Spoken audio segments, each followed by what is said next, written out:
You know, when people don't understand spiritual things, they take pride in the wrong things. Somebody wants to go see the governor. He announces it to everybody. He wears his best dress, which is good. But we have meetings superior to meeting with men.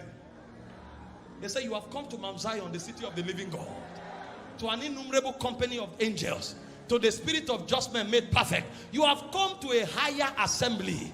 There are meetings we attend that is superior to what is held in Echo Hotel and Suites. That's why nothing on earth is qualified to gain our pride. We don't put our pride on earthly things. We now appear among princes in the spirit. And this is why a man who doesn't pray, he doesn't know what prayer is.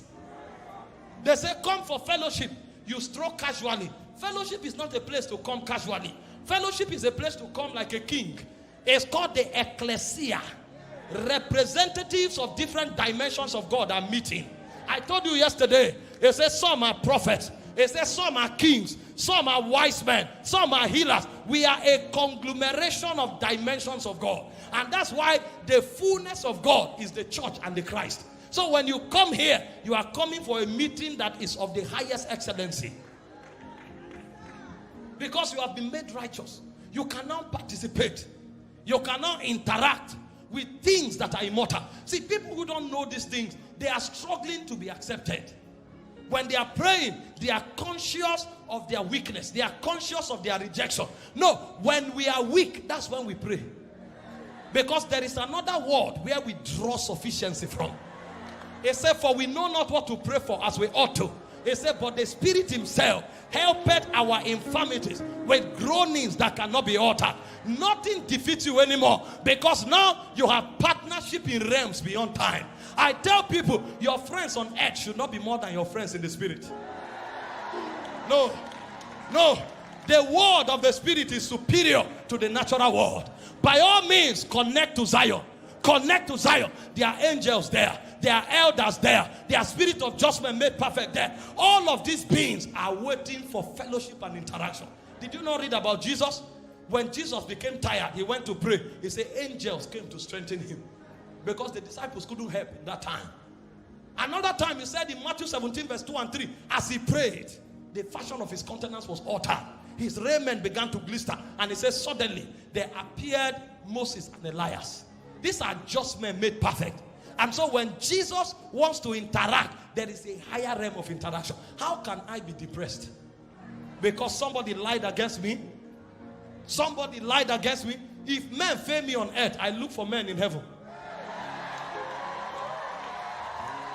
Men are not only on earth. When John was carried to heaven, he wanted to worship the angel. He said, worship me not, I'm one of your brethren.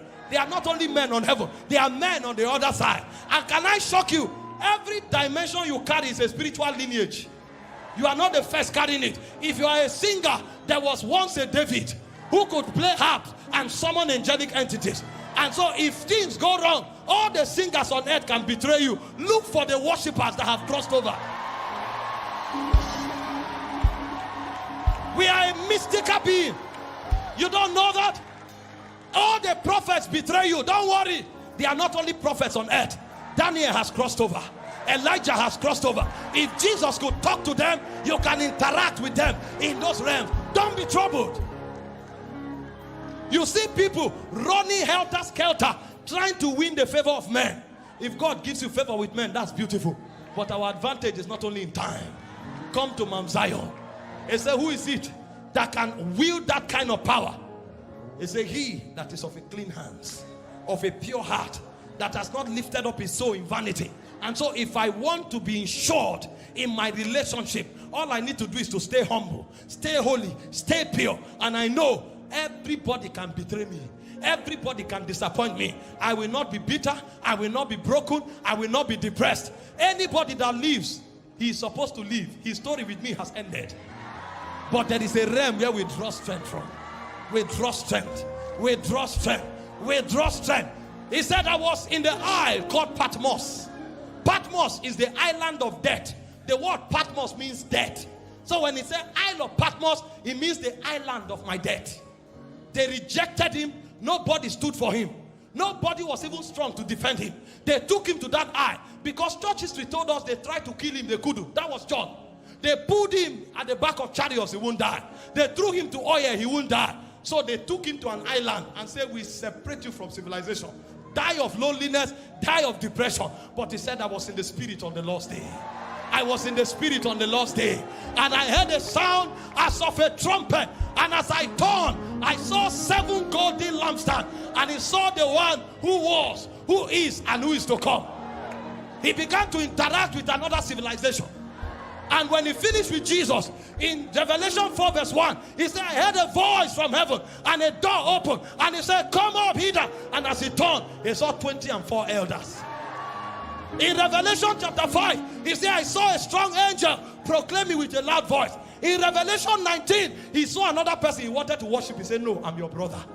So in one encounter, he met Jesus, he met the 24 elders, he met the 4 beasts, and he met spirit of judgment made perfect. How can such a man be lonely? From the island of Patmos, he started writing letters. And they say, whoever read this letter is blessed. How can a man sentenced to death become a source of blessing? Because there are realms, there are dimensions. We are not of earth. We are on earth, but we are of heaven. I write to the church of Ephesus. I write to the church of Pergamos. I write to the angel of the church of Sardis. And a man who was sentenced for death began to bring the chronicles of the ancients. And he was communicating the oracles of God, not just to men, but to churches. Because our reality does not end in time. We are on earth, but we are of heaven. When Jesus was walking in Nazareth, he said, the Son of Man, which is in heaven. We don't begin here. We came from a realm ancient. And we came here to communicate the life of that realm. And so our assignment here is to bring that dimension here.